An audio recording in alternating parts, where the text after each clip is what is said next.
de hoy es, bueno, darle un vistazo a lo que sería el material de generalidades para complementar lo que pudieron haber leído. ¿Ok? Nosotros en lo que terminamos viendo la capa 3, vimos las funciones de la capa 3, o sea, mejor dicho, en este semestre hemos estado viendo el modelo OSI. El modelo OSI es un modelo de 7 capas y hasta ahora hemos visto las primeras 3 capas. Vimos la capa física, que es la que se encarga de conexión al medio. Para conectarnos al medio necesitamos un control, entonces vimos la capa de... Después de la capa de enlace, eso nos permite comunicarnos dentro de una misma área. Entonces, queremos comunicarnos con otras áreas. Entonces, vimos la capa 3, que es la capa de red, y la capa de red nos permite esa conexión.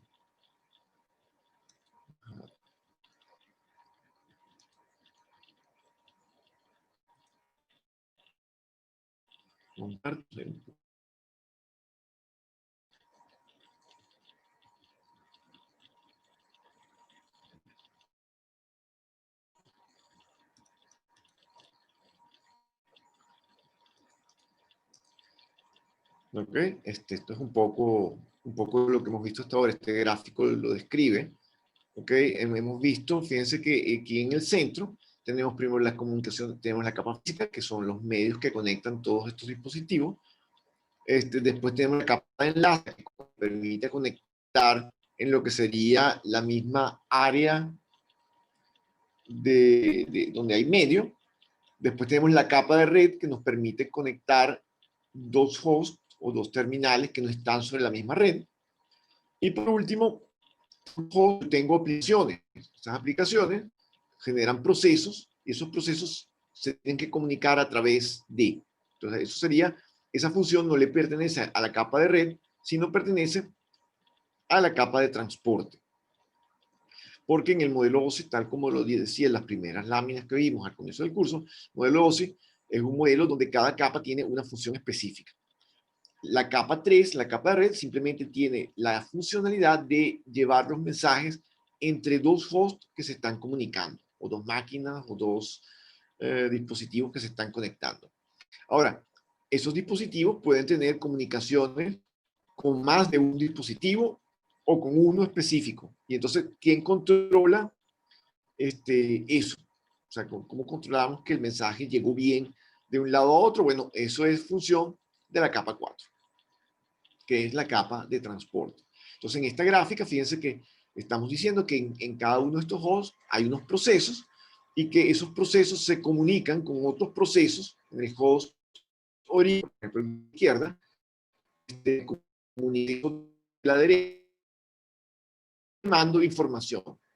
¿Okay? Y utilizo las capas inferiores para hacer este proceso. Es decir, las capas inferiores me generan un camino y yo por ahí voy a mandar mi información. Si nosotros a esa anterior le hacemos un corte para ver sus distintas capas, vemos un diseño como el que está aquí. Vemos la capa física, que es la que maneja los medios. Vemos la capa de enlace, que lo que hace es que permite controlar el acceso al medio. Tenemos una capa de red que nos permite conectarnos con hosts que no están en la misma red. Y después tenemos una capa de transporte, que lo que hace es verifica que la comunicación sea extremo a extremo, que es quien se dedica a mandar la información. O sea, mejor dicho, quien verifica que el mensaje que estoy enviando llegue sin errores. ¿Ok? Obviamente, en este dibujo que está aquí, yo paso por varios puntos, puede haber un error en algún sitio. Inclusive puede haber errores, por ejemplo, en los paquetes, podría haber errores que afecten el contenido de un paquete, más no su cabecera. Es decir, el paquete capa 3 está transportando datos, la cabecera no se altera, porque los procesos de control de la cabecera, los vimos que hay un checksum que permite saber si hubo error o no en la cabecera, pero si se echa a perder el contenido del paquete, no lo sabemos. ¿Ok? Entonces, ¿quién se encarga de verificar eso? No la capa 3, sino la capa de transporte. Entonces, este esquema es importante que ustedes lo tengan en mente porque dice que cada capa las que hemos visto ahora,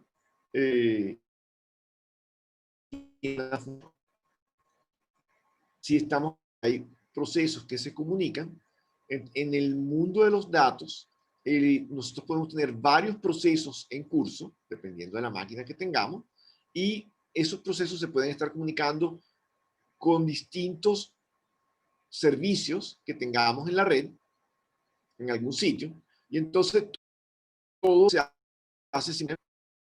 Es como si nuestra máquina, un multiplexor, es decir, el funcionamiento de la capa de transporte.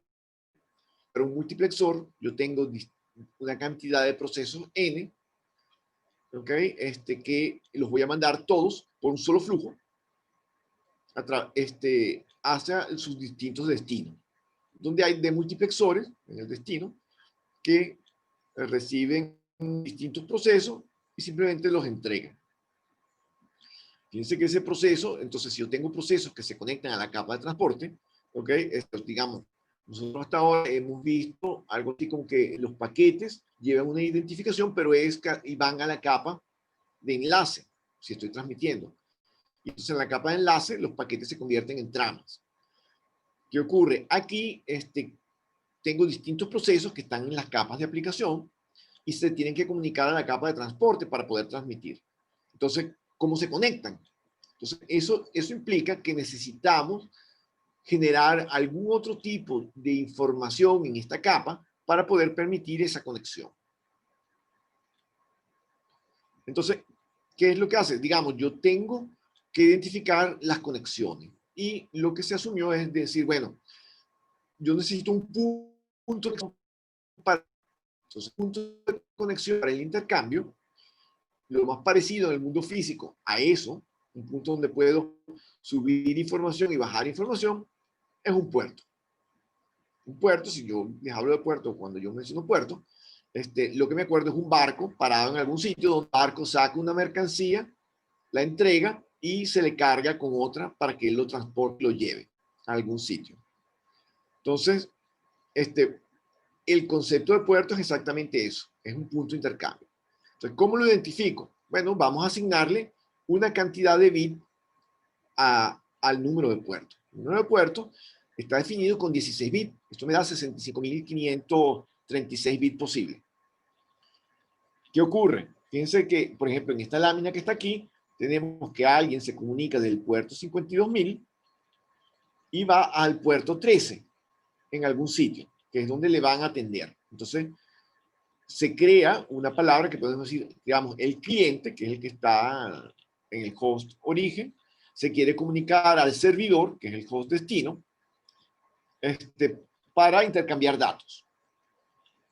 Entonces yo tengo que mandar mis datos y decirle, yo voy al puerto 13 desde el puerto 52.000. Después, el que me responde, me va a responder en la capa de transporte. Yo vengo del puerto 13 y voy al puerto 52.000. ¿Okay? Es decir, para que el dispositivo que permite la conexión en las capas inferiores, cuando eso llegue a la capa de transporte, o cuando la capa de transporte sepa a cuál de los N clientes que tiene conectado le va a asignar esta respuesta del 52.000. Fíjense que entonces la pregunta que sigue sería, entonces, quiere decir que yo me tengo que saber todos los puertos. ¿Cómo se sabe en todo el mundo todos los puertos? Entonces, el proceso para los puertos es interesante porque no hay tantas aplicaciones que intercambien establecidas. Pero cuando una aplicación se va a crear para intercambiar información, necesita registrar su puerto en algún sitio, en un sitio, tal que, reserva el puerto y ese puerto se utiliza solo para él. Entonces, ¿cómo se hace eso? Bueno, vamos a hablar primero de cómo funciona un poco el proceso. Aquí tenemos el proceso con las capas. Ahora tenemos que el proceso, aquí vemos la dirección IP, que era de la capa 3. Hay dos colores distintos. ¿Okay? El paquete viene por la red, llega al host, a la dirección que estamos buscando, y lleva cuál es el puerto origen o el puerto destino.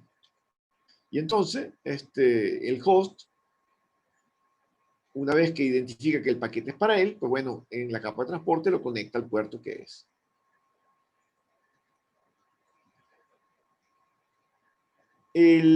Aquí tenemos lo que venía hablando con los puertos. Hay un grupo de puertos que se llaman los puertos bien conocidos, que fueron los primeros que se crearon para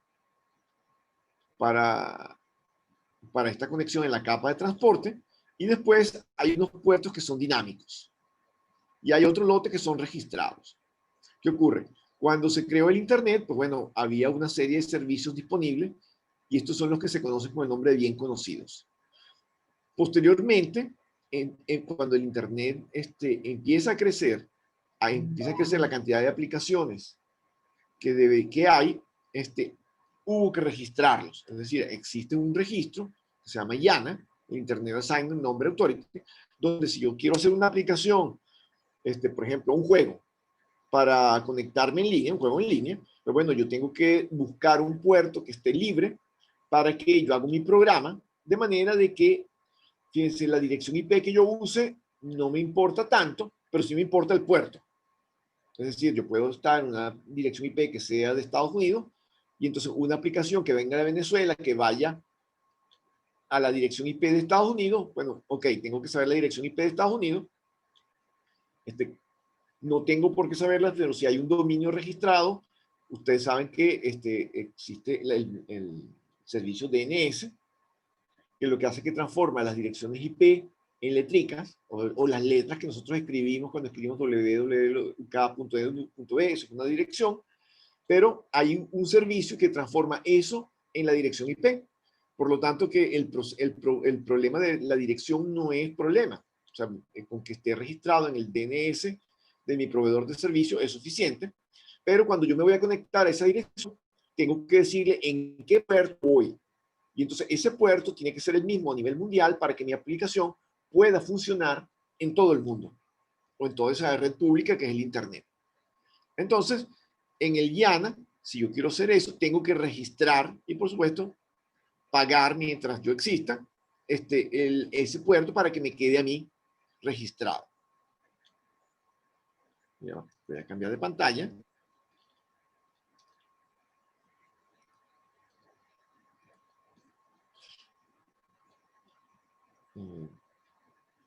Entonces, aquí tenemos, yo lo puse en formato, pues, la página del IANA. Ustedes tienen ese enlace en módulo 7. Y ustedes pueden, fíjense, aquí lo tienen como CSV, como XML, HTML y texto plano. Entonces, ¿qué es lo que se ve? Bueno, voy a bajar, voy a subir, mejor dicho. Fíjense, aquí tenemos cómo se ve el registro. A la mano izquierda dice el nombre, es el servicio.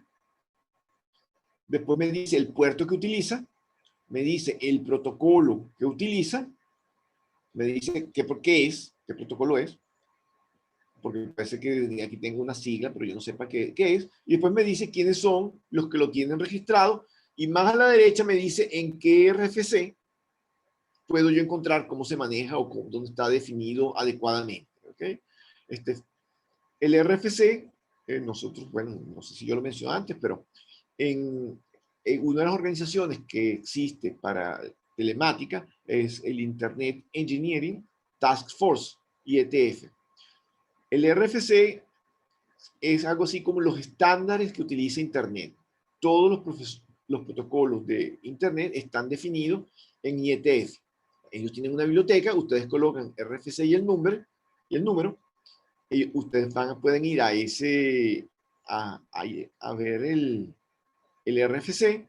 El RFC en la cabecera les dice si está vigente o si hay uno que sigue.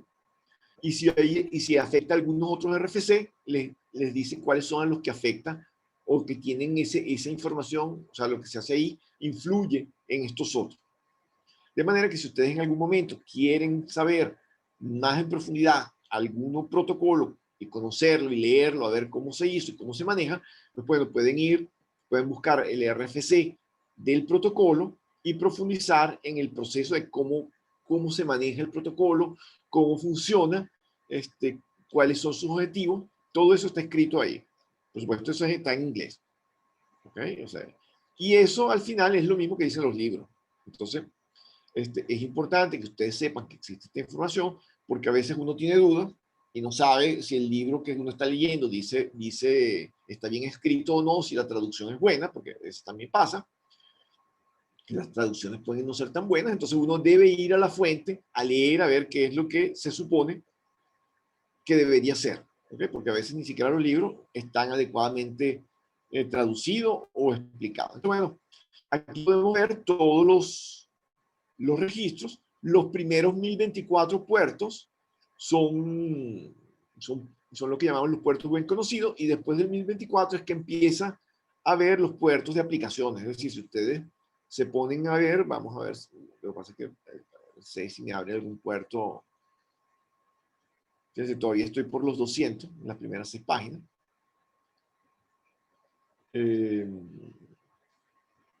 Aquí hay algunos puertos que tal vez ustedes van a ver en algún momento, el 261.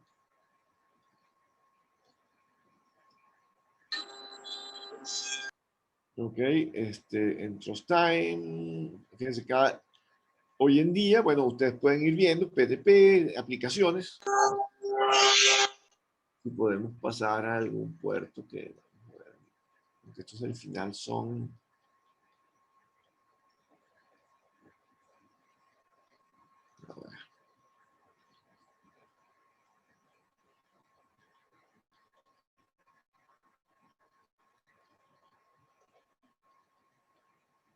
Ok. Aquí tenemos otros que están reservados. Algunos, a lo mejor, si ustedes se ponen a buscar algunos juegos, posiblemente van a encontrar los puertos de los juegos aquí. ¿Por qué es importante esto? Bueno, a lo mejor ahorita les parece un poco inútil que nosotros veamos esto, pero no sé si ustedes han escuchado que a veces uno tiene en su máquina un firewall, que es una protección. De eso lo vamos a hablar cuando al final un poco sobre protección informática. Y entonces uno de los puntos que suele ocurrir es que uno tiene en su máquina los puertos abiertos. Entonces, ¿qué quiere decir? Quiere decir que de repente hay una aplicación, por decir esto, supongamos esta que dice SyncTest, dice Remote Application Control Protocol. Entonces, resulta que por alguna razón del destino, este puerto yo lo tengo abierto en mi máquina. Y un hacker, lo que hace, que quiere entrar en mi máquina, lo que hace es escanear mi máquina, mira cuáles son los puertos que yo tengo abiertos, ¿ok? Y entonces, si este puerto está abierto, él de repente sabe, porque si ustedes buscan páginas de hackeo en internet, van a encontrar información que les dice cómo hackearle. Si tiene tal versión, haga esto. Si tiene esto otro, haga esto. Entonces, hackear una máquina depende de si yo tengo abierto o no unos puertos. Entonces, yo puedo cerrar los puertos que no tengo en uso para tener un poco más de seguridad. No quiere decir que no exista forma de hackear los puertos que tengo en uso. Pero si cierro los que no uso, ¿ok? Porque los que tengo en uso, si me los hackean, yo veo un efecto, pero si no los uso y alguien entra por ahí, pues no lo voy a ver hasta que no me hackeen.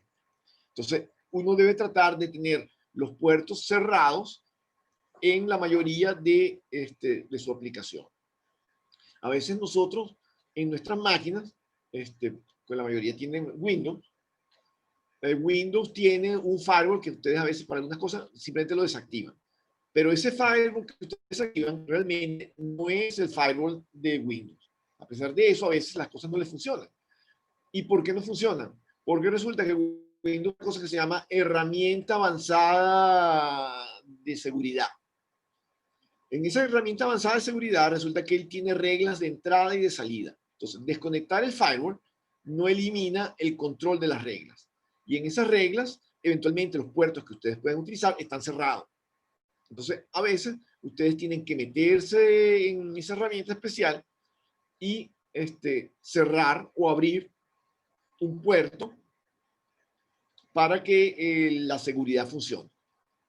¿Okay? Fíjense que, por otro lado, si ustedes son administradores de una empresa y llega un administrador de red y llegan a la empresa y dicen, ay, aquí hay muchos puertos abiertos, vamos a cerrarlos, y los cierran, resulta que pueden tener una crisis, porque lo primero que tienen que hacer es investigar qué aplicaciones utiliza la empresa, qué aplicaciones, con quién intercambia información para saber qué puertos deben estar abiertos y cerrar los que no deben estar abiertos. ¿Okay? Eso también tiene que ver con la parte de seguridad. Fíjense que algunas cosas, vamos a ver algo de seguridad, o lo que tiene que ver con telecom, ¿okay? Porque la seguridad informática, eso es otra historia. Vamos a ver la seguridad de telecomunicaciones, al final un poquitico solo. Pero los puertos, el tener los puertos abiertos o cerrados, sí es un problema de seguridad. Vamos a volver a la presentación. Entonces, podemos dividir los rangos. Fíjense que hay un rango después que dice dinámico. ¿Qué significa esto dinámico? Resulta que yo puedo reservar hasta el puerto 49.151. ¿Qué pasa con del 152 para arriba? Bueno, nosotros, las aplicaciones o los clientes necesitan un puerto para conectar su aplicación. Y entonces, los rangos dinámicos están para eso. Es decir, el cliente simplemente le pide a la máquina un puerto para salir y le asigna un puerto cualquiera de ese rango. Y yo con eso voy a los que están registrados, porque son los que me dan servicio. Cuando yo termino de intercambiar servicio, entonces ese puerto dinámico se libera. No el puerto registrado, porque el puerto registrado debe ser fijo. ¿Ok? Entonces, así funcionan todas las conexiones que nosotros hacemos en las máquinas. ¿Qué ocurre? Entonces, si yo tengo una aplicación que tiene un puerto registrado y ese puerto es fijo, y yo quiero ir a un sitio, por ejemplo, la Universidad Católica, el servidor de la Universidad Católica, a ver una información, el servidor, la dirección IP de la Universidad Católica tampoco está cambiando todos los días. ¿Por qué? Porque si cambia todos los días, ¿cómo consigo yo el servidor de la universidad? Entonces, la primera entidad, lo que es que hoy en día no existen otras, pero la primera entidad que se creó para configurar o para programar aplicaciones es el concepto de socket. ¿Qué es un socket? Bueno, simplemente el socket está fijo, perdón, si la dirección IP está fija y el puerto está fijo, entonces, como eso está fijo, eso siempre está fijo, entonces eso se llama socket. O sea, un socket es un IP con un puerto, siempre el mismo. Entonces, pues, no sé si alguno de ustedes alguna vez ha hecho una aplicación de comunicaciones, porque hoy en día las cosas, algunos de ustedes pueden haciendo programación en Android o en alguna otra cosa, que hay tipo de programación también que se utiliza dependiendo del lenguaje que use, ¿ok? Pero es así como el concepto primario básico, pero es eso, es una dirección IP fija, un puerto fijo. Los servicios siempre tienen que estar en una IP fija, porque si no, ustedes saben que nosotros hablamos de las IP variables, son cuando me voy a conectar a una red, hay un protocolo que es el DHCP. DHCP me asigna una dirección en función del momento que yo me conecto. O sea, si somos varios que nos conectamos en la red, puede ser que hoy me toque una, pero mañana me puede tocar otra. Sin embargo, si yo voy siempre a un servicio, el servicio tiene que tener, o sea, el servicio no se mueve, porque si se mueve, ¿cómo lo ubico? Yo una vez que estaba haciendo asesoría a alguien y se me ocurrió tomar un router y creo que tenía que resetear para liberar, ¿ok? Por supuesto, estaba trabajando de noche y lo reseté y tuve la mala suerte, o no es la mala suerte, que le puse DHCP. En vez de ponerle la dirección fija, puse DHCP y el router se me perdió en la red, que era una red de 3 pisos. Y no me tocó más remedio que empezar a buscar, ver qué direcciones IP tenía asignado, tenía el DHCP, o sea, que buscar qué máquinas tenían levantado DHCP, la dirección IP que estaban activas, y buscar entre distintas máquinas, porque no había forma de subir al sitio donde estaba el servidor, porque estaba cerrado con llave, buscar el servidor para volverlo a configurar con su dirección estática para encontrarlo todo el tiempo. ¿Okay? Entonces, eso pasa. Puede ser fastidioso, pero eso es lo que puede pasar si ustedes lo configuran mal.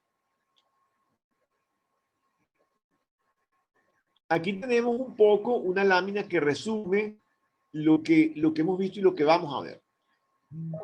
Fíjense que aquí tenemos lo que es de 5 capas. Este es el modelo Internet.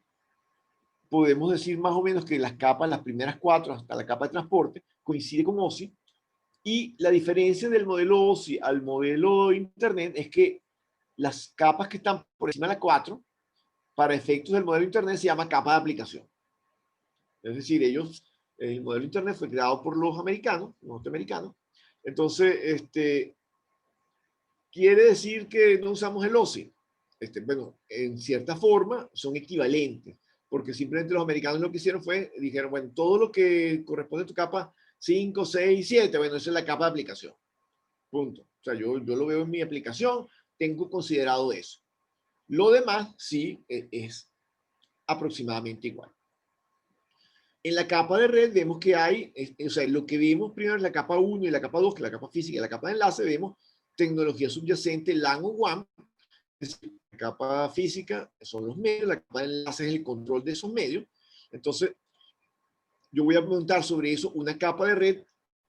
Ojo, nosotros hemos trabajado con el protocolo IP. Eso no quiere decir que, fíjense que lo bonito del modelo, ¿cuál es? Si el día de mañana hay un protocolo, bueno, nosotros sabemos que viene el IP versión 6. Estamos usando mayoritariamente IP versión 4, viene IP versión 6, pero fíjense que simplemente cambiando el protocolo, la capa de red de IP versión 4 y IP versión 6, uso los mismos medios.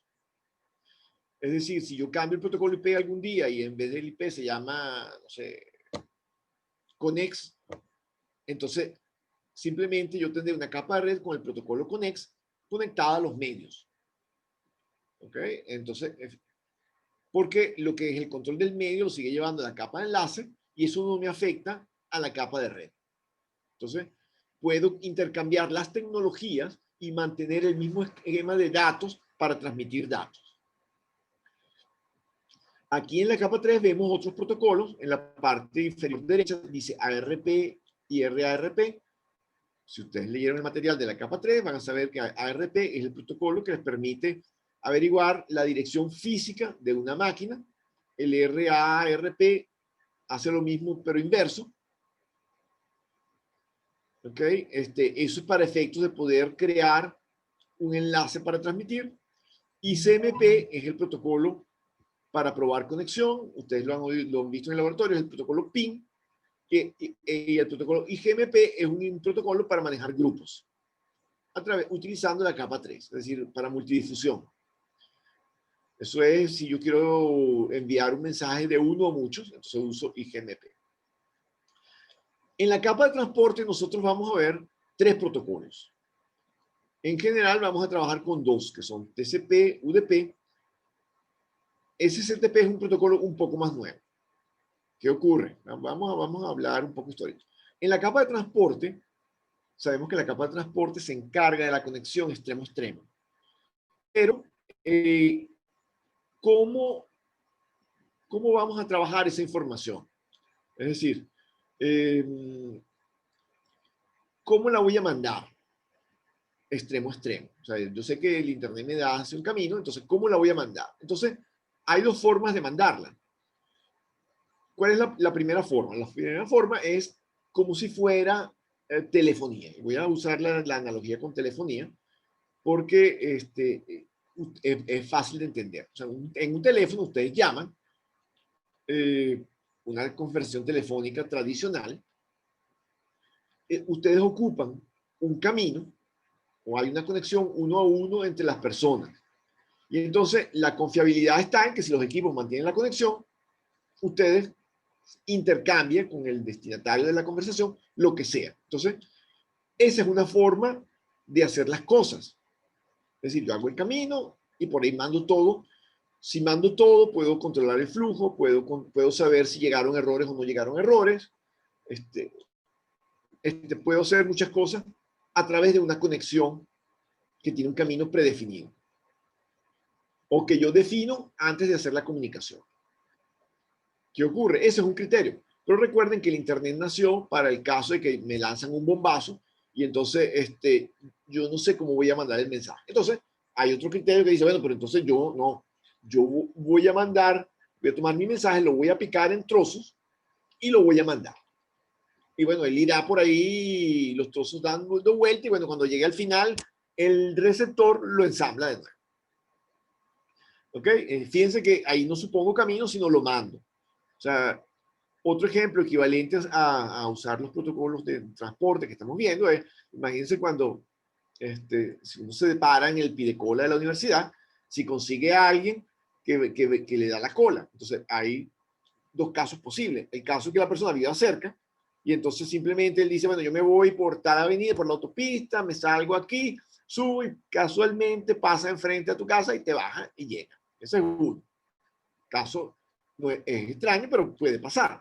O puede haber otro que se pare y dice, mira, yo voy, ¿dónde vas tú? Ah, yo voy para tal sitio. Ajá, pero yo antes tengo que tocar este y este sitio, porque tengo que hacer unas cosas y después, bueno, te puedo dejar. Entonces, bueno, eventualmente dice, bueno, entre quedarme aquí e irme con esta persona, me voy con la persona.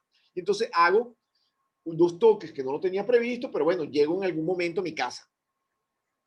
¿Ok? Eso también es otro ejemplo. Es decir, fíjense que llego al mismo sitio, solo que en un caso llego directo y en el otro llego tocando, haciendo unas paradas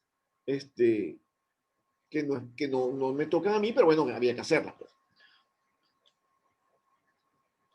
Ese es el concepto del protocolo TCP, Transport Control Protocol, o UDP, User Datagram Protocol, que vamos a hablar un poquito en profundidad, vamos a hablar un poquito más adelante, pero que ese es el concepto filosófico. El SCTP es un protocolo que trata de mezclar lo bueno de TCP y lo bueno de UDP. Ese protocolo es relativamente nuevo y su objetivo es el siguiente, o sea, en el crecimiento del Internet ha hecho falta meter servicios que eran analógicos, digitalizarlos. Por ejemplo, la voz. Y entonces, manejar las conexiones con una conexión 1 a 1, TCP, UDP, es complejo. Esa conexión con la tecnología vieja se usa usando unos equipos que llamamos gateway.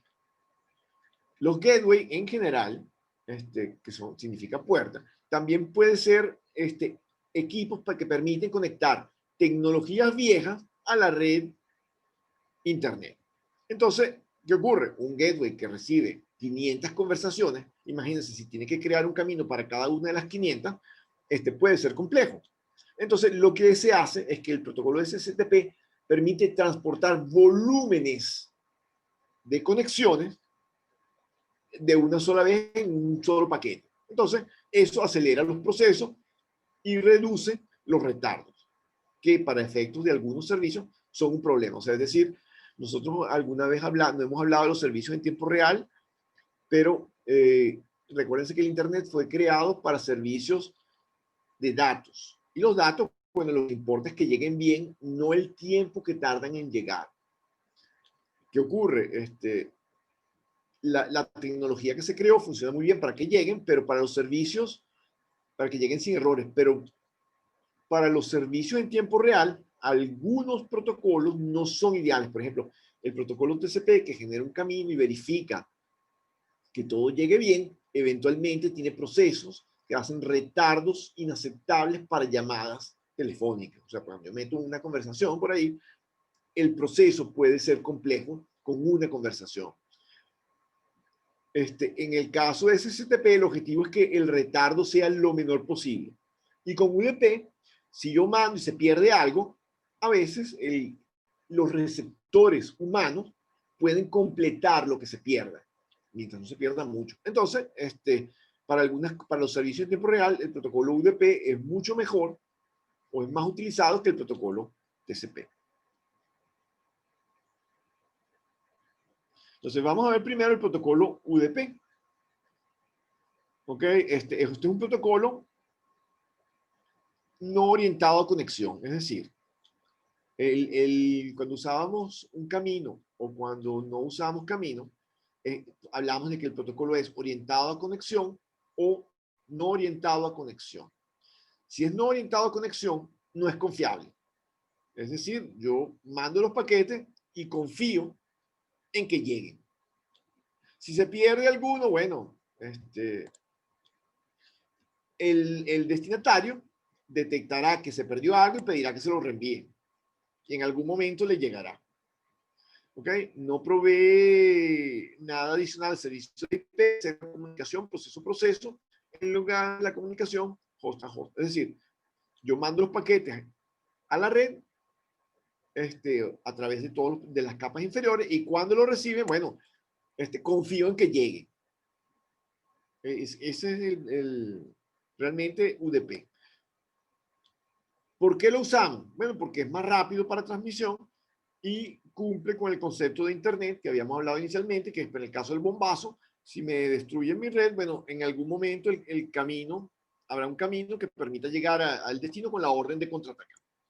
Entonces, el protocolo UDP, la ventaja que tiene es que es más corto para enviar y se supone que puede en cualquier momento llegar. La cabecera de UDP, o sea, es decir, los datos de la capa de aplicación, si consideramos los de las capas superiores, si hablamos del modelo OSE, son los datos que llegan a este protocolo. Entonces, la cabecera que coloca el protocolo UDP está compuesto de 2 filas. ¿Ok? Fíjense que seguimos trabajando con los 32 bits de las direcciones IP, solo que aquí tenemos 16 bits para el puerto origen, 16 bits para el puerto destino, es decir, quién te manda y a dónde vas, la longitud total del paquete, es decir, de estos datos que están aquí abajo, que vienen de las capas superiores, y un checksum de 16 bits para la cabecera.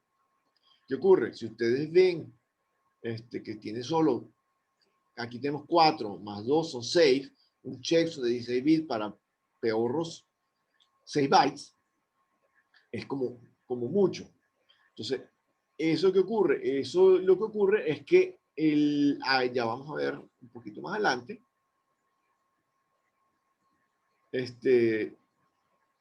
Lo que ocurre es que este checksum se utiliza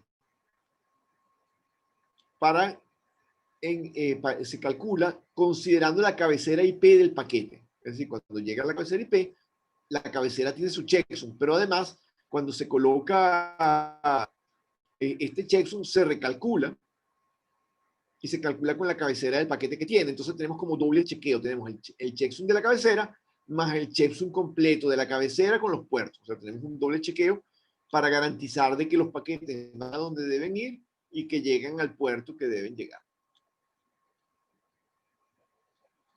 Aquí la longitud del mensaje UDP es la longitud del paquete IP menos la longitud del encabezado. Es decir, por ejemplo, en la tarea de recuperación, cuando yo les puse el mensaje tiene 1460 bytes, para la capa que se iba a fragmentar, bueno, resulta que de esos, si yo les pregunto ahora, ¿cuál es la cabecera, si tiene una cabecera UDP, cuántos son los bytes de datos?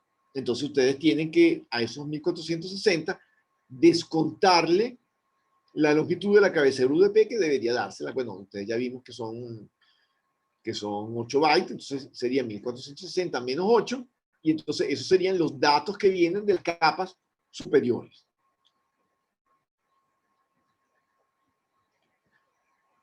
Aquí tenemos esta lámina, lo que expresa es este checksum que está en el UDP, lo que hace es que se calcula basándose en la dirección IP de origen, la dirección de destino y esta línea que son los bits de protocolo. Todo esto es de la cabecera IP. O sea, todos estos campos son campos de la cabecera IP. Entonces, usando estos campos, más los campos del protocolo, él calcula este checksum que está aquí. Si como estos campos no cambian, o sea, si yo llego a un punto y fragmento, esta información se sigue manteniendo. Por lo tanto, este checksum no cambia. En el caso de fragmentación, cuando yo fragmento, el checksum de la cabecera cambia. Porque claro, si yo fragmento, el ID es igual, algunos bits son iguales, pero hay bits que cambian. Pero el puerto de origen y el puerto de destino no cambian. ¿Ok? Entonces, fíjense que es un doble chequeo este checksum que está acá. Aquí está simplemente cómo se calcula el checksum. ¿Ok? Eso no lo voy a explicar, esto ya lo vimos en la capa física, así que... Entonces, ¿qué hace UDP? Bueno, UDP, simplemente aquí tenemos cómo funciona el proceso. Hay un cliente y hay un servidor. Cuando hablamos del IP, la capa de transporte, con el modelo Internet, el modelo OSI, entonces estoy hablar del sistema cliente-servidor. El cliente-servidor es simplemente esto. Yo tengo un programa que está en los clientes que se conecta con el servidor que está en alguna parte de la red a un puerto, es decir, tiene un socket preprogramado. Entonces él se conecta, le solicita información y este señor le contesta. Entonces aquí lo que tenemos es simplemente un proceso escrito. Tengo uno que es el de la hora. El cliente le pide la hora varias veces. Se envía usando el protocolo UDP, llega al servidor, el servidor recibe la solicitud y la va a contestar, o recibe solicitudes y las va a contestar. Y a medida que va contestando, pues este señor lo recibe y bueno, lo usa, lo pone en su máquina o en el proceso donde ustedes lo están usando. Este es el protocolo daytime, o sea, la hora del día. Entonces, así es como funciona la cola. Aquí tenemos algunos servicios que usan protocolo UDP. Tal vez los más importantes están al final, la 161 y 162, que es el protocolo SNP, que es un protocolo que se utiliza para gestión de redes. Es decir, ustedes saben que con el ping ustedes pueden saber si alguien está conectado o no. Entonces yo le puedo enviar ping a un servidor y si me contesta, yo sé que está arriba. Si yo sé que pasa, le mando a un servidor a uno solo varios pines y él no me contesta, después de un cierto tiempo, yo digo, bueno, si no me contesta es porque algo le pasó al servidor. Entonces decimos, está caído. ¿Ok? Entonces, ¿qué hacemos? Bueno, o buscamos la forma de levantarlo de forma remota, o hay que llamar a alguien para que vaya a ver qué es lo que está pasando. Por supuesto, a partir de ahí, se desarrolla una serie de conceptos que tienen que ver con la gestión de redes, y entonces existen información que todos los equipos tienen que permiten que lo monitoremos con aplicaciones para ello en forma remota, y entonces podemos saber si el CPU está arriba, si no está arriba, si la conexión está arriba, si lo están usando, si se gastan los recursos, etcétera, etcétera, etcétera. Aquí tenemos simplemente un puerto un servicio FTP. El FTP es el servicio de File Transfer Protocol, o sea, transferencia de archivo, que puede usar el puerto 21 en TCP o puede ser el puerto 21 en UDP. Es decir, ¿qué es lo que decide cómo se usa? El programador de la aplicación. Es decir, yo puedo hacer una aplicación donde use UDP o puedo hacer una aplicación donde use TCP. ¿Cuál es la diferencia? TCP, primero se hace un camino y después se manda o se recibe la información, que va toda por ese camino. En UDP, bueno, yo mando los paquetes a la red y de alguna forma llegan y me contesta.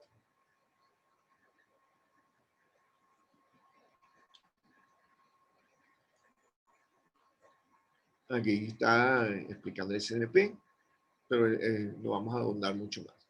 Entonces, fíjense que el UDP es un protocolo sencillo. El TCP es un poco más complejo. TCP es un protocolo orientado a conexión, es decir, primero crea un camino, crea una conexión virtual entre dos máquinas que tienen TCP para intercambiar. TCP nos da control de flujo y control de errores en el nivel de transporte. Es decir, yo con un TCP puedo saber si se me perdió un paquete o no se me perdió un paquete. Puedo pedirle a la máquina que me está mandando los datos, mira, no me sigas mandando porque mi buffer de recepción para ti está full. En el caso de UDP no lo puedo hacer. O sea, UDP a medida que me llegan, yo los voy recibiendo, pero hasta ahí. No puedo hacer más nada. En caso de TCP, yo puedo decirle a la máquina que me está mandando, mira, párate. Espérate un momento, déjame procesar esto.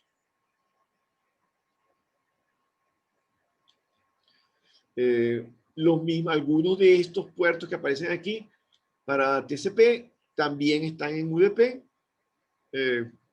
No voy a ahondar tanto con los protocolos. Vamos a ver un poco el funcionamiento. Entonces vemos que en TCP hay un proceso emisor que se conecta a la capa TCP, a la capa de transporte. Hay un envío de flujo de byte hacia el destino, y entonces tenemos el proceso receptor, y es como conexión de la capa de transporte del origen a la capa de transporte del destino. Es un flujo de bytes que va de un lado para otro. Como tiene control de flujo, entonces yo puedo reescribir o mostrar mi modelo así como se ve. Es decir, tengo un buffer de un número de bytes X para este proceso. Yo lleno los bytes aquí en mi buffer y él los va enviando uno detrás de otro. Y en el destino simplemente él los va colocando en un buffer y el proceso receptor los va leyendo en un orden. El primero que llegó lo lee primero y el último que llegó lo lee de último. Si por alguna razón el buffer de destino se llena o está a punto de llenarse, el destino le puede mandar una información al proceso emisor y decirle, mira, párate. ¿Okay? Ese es el control de flujo. Y entonces el proceso emisor se para hasta que el receptor le dice sí. Por supuesto, cuando yo me paro y después sigo, se producen retardos. En la capa de transporte, cuando yo uso TCP, la data se llama segmento. Es decir, un segmento, cuando yo les hable de segmentos, los segmentos suponen un protocolo TCP en la capa de transporte. El segmento de la capa de transporte pasa a la capa de red.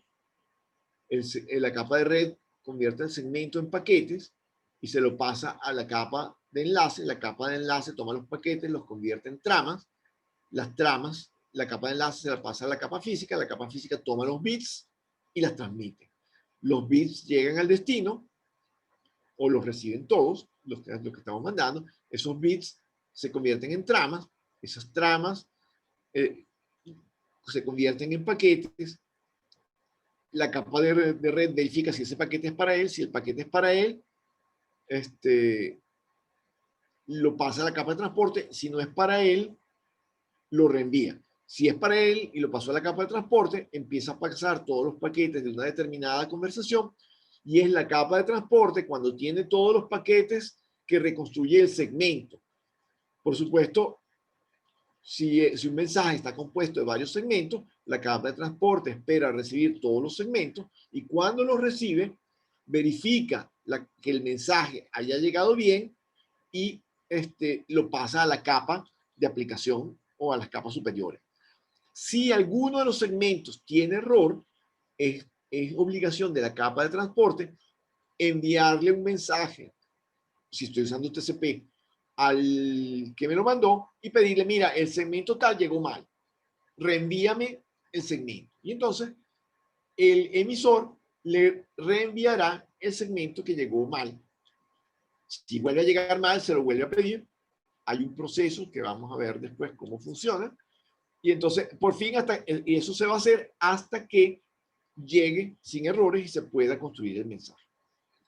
Ustedes van a decir, oye, pero si eso es así, cuando yo tengo transmisiones que son muy lentas, pues bueno, eso pasa de esa forma. ¿Qué ocurre? Los medios que más son afectados donde podemos tener problemas con las transmisiones son los medios inalámbricos y los medios alámbricos de cobre, con cable metálico. ¿Ok? Un cable metálico. Esos son los medios que más se afectan. Los medios ópticos no se ven muy afectados por problemas de interferencia electromagnética, o que son los que principalmente molestan en los medios inalámbricos y alámbricos de cable de cable metálico. Entonces, por eso es que las grandes redes de transporte están montadas en fibra. Y entonces, en fibra óptica, los errores son muy, pero muy bajos. No es que no haya, sí hay, pero son muy, muy bajos. Y por lo tanto, los reenvíos es lo que más se utiliza.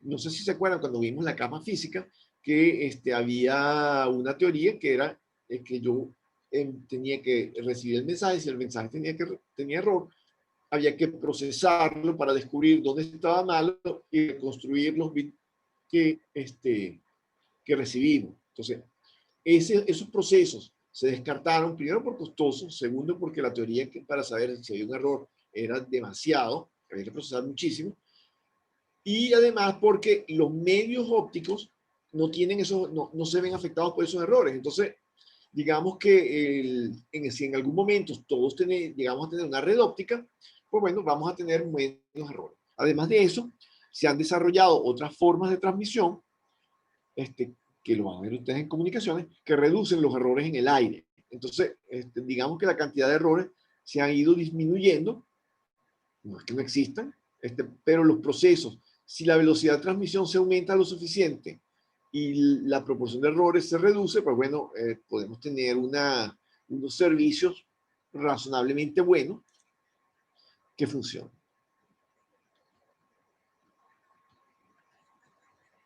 ¿Cómo es la cabecera TCP? O sea, fíjense que al contrario de la cabecera UDP, esta cabecera es mucho más larga y complicada. Al igual que en TCP, en UDP, pero a pesar de que la capa IP, cada línea de esta cabecera representa 4 bytes. ¿Okay? Es decir, la cabecera TCP tiene por lo menos 20 bytes. Y tiene las opciones como adicionales, que generalmente las opciones tienen que ver con seguridad, y el relleno es porque a veces nosotros queremos que el tamaño de la cabecera sea fijo. Entonces, cuando termina la información, pues podemos rellenar hasta completar el tamaño deseado. ¿Qué tenemos? ¿Qué información se manda en esta cabecera? El puerto de origen, el puerto de destino, es decir, cuál es mi punto de conexión en el origen, cuál es mi punto de conexión en el destino, un número de secuencia, es decir, yo voy a identificar cada segmento que voy a mandar de una conversación, pues le asigno un número. ¿Cómo se usa ese número? ¿Para qué se usa ese número? No es solamente para identificarlo, sino además se utiliza junto con el que está abajo, con el acuse de recibo, para llevar un control de qué llegó bien y qué llegó mal. ¿Okay? Y qué llegó y qué cosa no llegó. O sea, estas dos secuencias, el número de secuencia y el número de acuse, se utilizan para llevar el control de cuánta información estoy pasando y qué llegó bien y qué no llegó. Después tenemos un campo que se llama HLEN, aquí en la cuarta fila, perdón, que me dice de cuántos bytes, de cuántas filas es la cabecera, por eso tiene 4 bits. Después bits que no se usan para nada. Aquí tenemos 6 bits que se usan para alguna función de la cabecera, urgente. El acuse es para decir que este mensaje, esta cabecera es de acuse. El push, que es para cargar la información. El reset, ¿qué ocurre? Tal vez ustedes no lo vieron en el laboratorio, pero a veces las conexiones, pues bueno, se pierde la secuencia.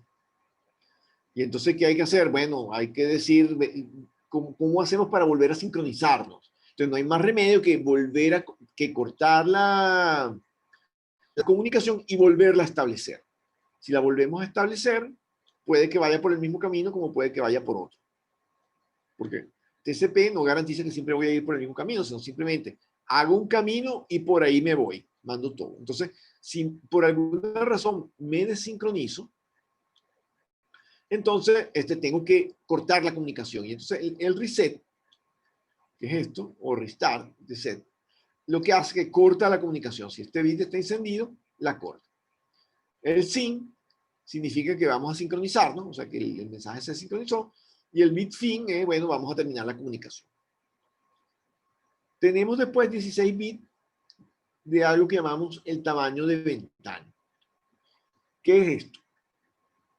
TCP, cuando nosotros veíamos los sistemas de envío de datos en la capa física, vimos un sistema en el cual yo mandaba la información y recibía un acuse.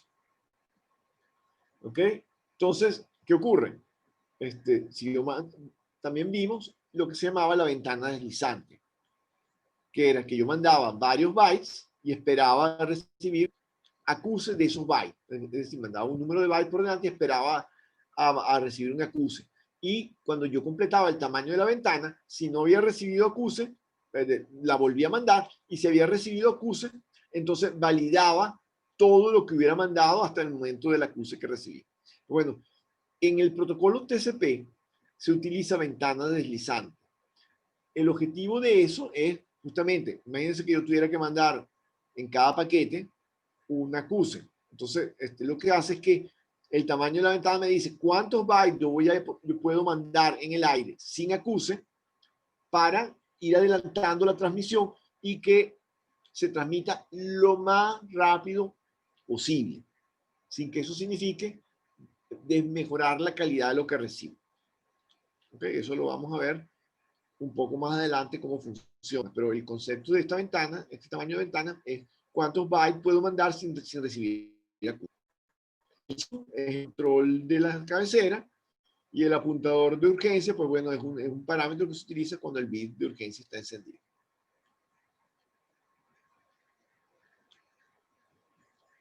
Aquí simplemente tenemos los distintos bits con su significado para que ustedes lo vean. El push obviamente es carga información, es decir, la información que te mandé, cárgala. Es como el enter del teclado. Ok, entonces los bytes transferidos en cada conexión, los segmentos son numerados por TCP, y el primer número se genera en forma aleatoria, es decir, el número de secuencia es un número aleatorio. Ustedes en el laboratorio, que han tenido de laboratorio de telemática 1, supongo que han visto con el Wireshark algún byte y ven que el número de secuencia es un número gigante, pero que el Wireshark le dice, este es el primero de la conversación, este es el segundo, este es el tercero, porque Wireshark se lo facilita al usuario. Pero en general eso es un número de 4 bytes, que lo que es la identificación de la comunicación. Aquí tenemos algo así como un mensaje que se está mandando en TCP, tiene 4 segmentos. Segmentos están numerados, tenemos el segmento 10.001, 11.001, 12.001, 13.001. Entonces, profe, porque todos terminan en 1. Bueno, eso tiene que ver por la forma como se hace la conexión. Ya más adelante vamos a hablar un poco del proceso de conexión de TCP. Entonces, este número de secuencia está relacionado con la cantidad de bytes que yo estoy transmitiendo. Entonces, por ejemplo, fíjense, este dice 10.001, quiere decir que yo voy a transmitir de 10.001 a 11.000.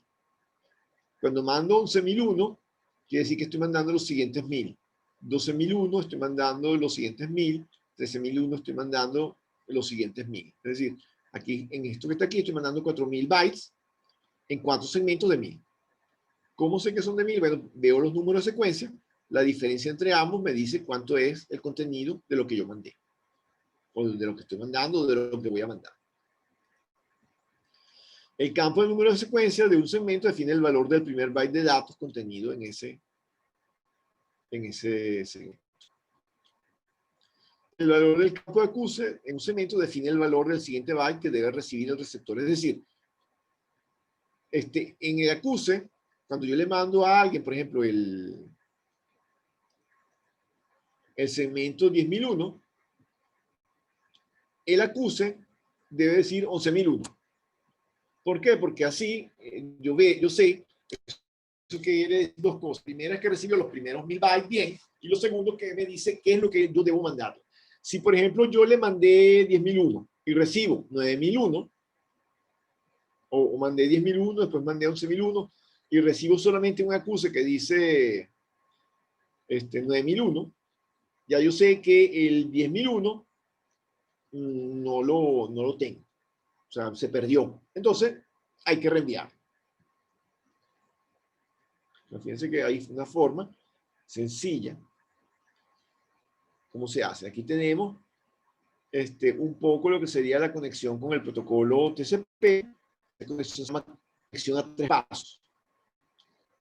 ¿Cómo es? Yo tengo un cliente a la izquierda y un servidor a la derecha. El cliente se quiere conectar, entonces manda una solicitud con un número de secuencia aleatorio que se generó en ese momento.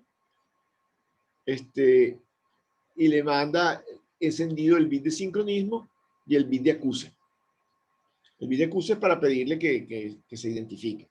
Entonces, el servidor recibe este primer segmento y dice, bueno, aquí hay alguien que se quiere comunicar conmigo, por supuesto sabe cuál es la dirección de la que yo le estoy mandando eso.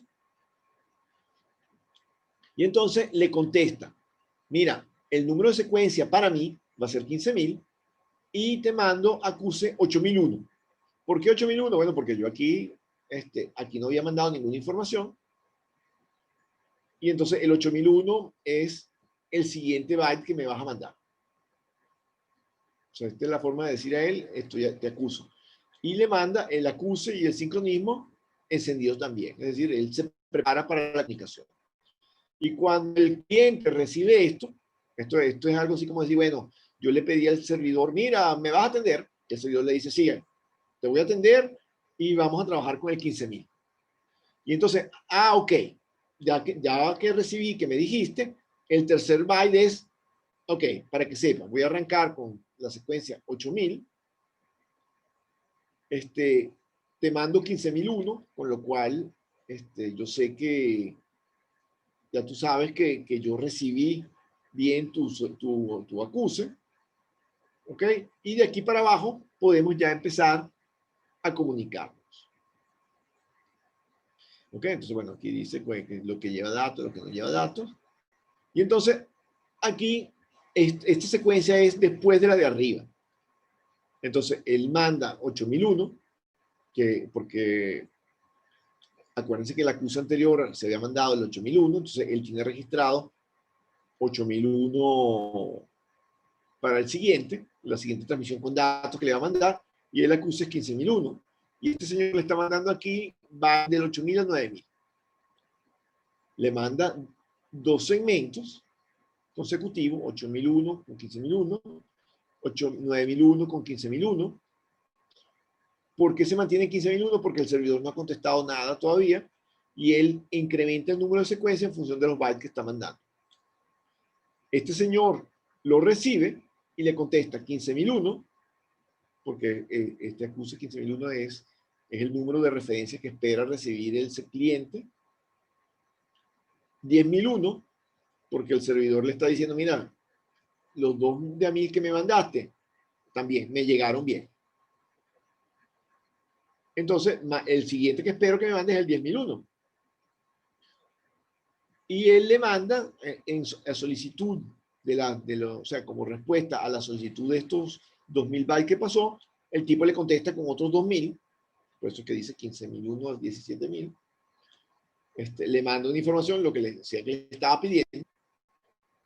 Y entonces este señor le contesta con el 10.001, le contesta con el acuse y le contesta con la ventana. La ventana que esto es el máximo de byte que él puede tener sin confirmar.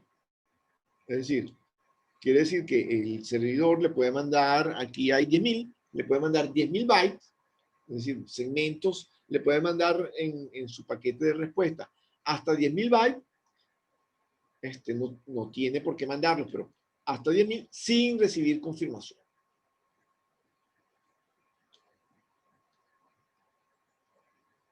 Y por último, cuando por fin termina la transmisión, pues bueno, esto es lo que se produce. Este es el protocolo para cerrar, que también es a 3 pasos. Es decir, este señor le dice, cerré, este le dice, ok, también yo cerré, de acuerdo. Esto no tiene por qué ser seguido, o sea, puede ser que el cliente le mande las solicitudes primero y después le manda el cierre. Este señor transmite, no sé, un mega, después le manda el cierre y una vez que recibe el cierre del servidor es que le manda el OK y así el servidor cierra también su transmisión. ¿Ok? O sea, no es que tienen que ser 3 seguidos, sino se lo puedo mandar por delante. Entonces, sí, por ejemplo, aquí está un cierre, ¿ok? Donde hay un proceso en el cual la terminación se pide aquí, fíjense que aquí está el fin, es decir, el cliente había hecho otras cosas, este señor le contesta con acuse, envía un pocote de data y después le manda el fin, o sea, ya dado, después que mandó toda esta data, procesa el fin de conexión que mandó aquí y le manda el fin y le confirma que el fin se acabó. ¿Ok? Fíjense que no tiene que ser todo seguido, sino que yo lo puedo hacer por delante. Y ya, eso es todo lo que sería la introducción al protocolo TCP. Léanse los libros en la documentación para profundizar un poco sobre el tema. Porque el tema de la capa 4, digamos, desde el punto de vista filosófico, entender esta presentación es muy sencillo. Tal vez la parte más compleja es lo del protocolo. Sin embargo, nosotros vamos a ver, probablemente no el lunes, porque prefiero que lo lean, pero algún otro material, ver cómo funciona el control de flujo, los protocolos que manejan el control de flujo en la capa 4, para que lo entiendan. Nuevamente, ahora el ejercicio que podemos tener, sí podemos tener ejercicio, porque si yo les doy un paquete, 3 está encima de la capa 4. Entonces, yo les puedo pedir que ustedes, dado un paquete, me identifiquen, eso lo vamos a hacer como ejercicio, en clase, en algunos de los momentos, pero vamos a tener la teoría primero. O sea, identifiquen los distintos valores de lo que se puede saber, si el protocolo es TCP, si es UDP, etcétera, y ver los datos. ¿Okay? ¿Dónde están los datos? ¿Cuánto es la cabecera? Etcétera, etcétera, etcétera. Pero, digamos, por hoy lo que me interesa es que esta introducción les quede, los ayude a entender lo que está ahí, lo que está plasmado en la teoría que deben leerse en los libros, o si quieren pueden ir al RFC, donde está el TCP, y leerlo. El TCP que existe hoy en día no es igual al TCP del Internet cuando se creó. O sea, obviamente el protocolo ha variado, ha habido cambios en función de las experiencias y la adaptación de tecnología, pero a grosso modo funciona como lo vimos en esta introducción. ¿Pregunta?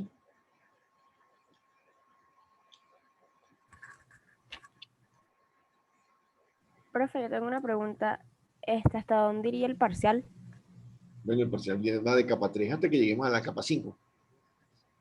Ah, ok. ¿Y qué día sería? Creo que lo tengo en el calendario. Si me preguntan, no me acuerdo, pero en módulo 7 está el calendario del curso. Vale, gracias. Tiene fecha. ¿Ok? Yo trataría de que fuera preferiblemente la semana antes de la final, pero depende cómo vayamos con la materia, pues bueno, trato de que no sea en la última semana. ¿Ok? No me gusta terminar en la última semana porque ustedes en esa semana hay trabajo, hay complicado, hay mucha gente que termina. Entonces yo trato de terminar antes. Pero vamos a ver cómo nos va.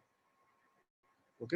Pero sí, debería ser en la primera semana de febrero, que es la penúltima semana. No es la segunda porque el semestre termina el 13 de febrero, que es un sábado. O sea, debería ser, el día más tarde debería ser del 12 menos 7, 5. Debería ser el viernes 5 si no hay mucho inconveniente. Porque si lo montamos en la semana final, oye, Yo personalmente prefiero terminar antes, pero bueno, vamos a ver cómo nos va. O sea, la capa 5 la vamos a ver como un trabajo que les toca exponer a ustedes. Entonces, probablemente eso que sea en la semana 5 no me preocupa porque una presentación, se puede preguntar algo no del trabajo. Bueno, no sé, vamos a ver cómo va. Depende de cómo avancemos en la capa 4. No son muchas cosas que se hacen en la capa 4, pero sí me interesa que ustedes la vean un poco, ¿no? Ok, léanse los libros. Y bueno, yo voy a empezar a corregir las tareas que eran para hoy. Y bueno, en base a eso, seguimos hablando. Sí les recomendaría a algunos que revisen el material de la capa 3 también en el libro, porque tienen algunos huecos. Entonces, bueno, trataré de volver a hacer otra sesión, tal vez mezclando capa 3 y capa 4 un poco más adelante. Hay unos ejercicios, el ejercicio que yo mandé, yo subí la respuesta en PDF, ahí escribí los conceptos, también pueden revisarlo. Y bueno, si tienen dudas, pregunten. Les dejo el lunes para que vuelvan a leer el material de la capa 4, que lean lo que sigue. O sea, traten de leer el libro para profundizar un poco lo que les comenté hoy. Porque si esto les pareció exótico, les va a parecer más exótico cuando hablemos del control de flujo en profundidad de TCP y los protocolos con el que lo hace. ¿Ok? Eso todavía es más complejo de entender. Pero es como funciona. O sea, uno no cae en cuenta de eso hasta que no lo haga. ¿Ok? Entonces, si no hay ninguna otra pregunta, pues nos veríamos el próximo viernes. Si hay preguntas, pues nos reunimos el lunes. Para la recuperación no está disponible. La recuperación a los que mandaron el material está montada y ya está sumada en módulo 7 en calificaciones, está sumada las notas, sustituida lo que me mandaron, ya está el día. Tienen la nota de lo que sacaron en la recuperación y se subió o se cambió la nota de la última pregunta, que era el compromiso con la recuperación. Entonces todo subieron. O sea, eso está en módulo 7. O sea, eso ya está. Me falta la tarea. Yo lo que les debo es la tarea que era para hoy. Así que estoy al día.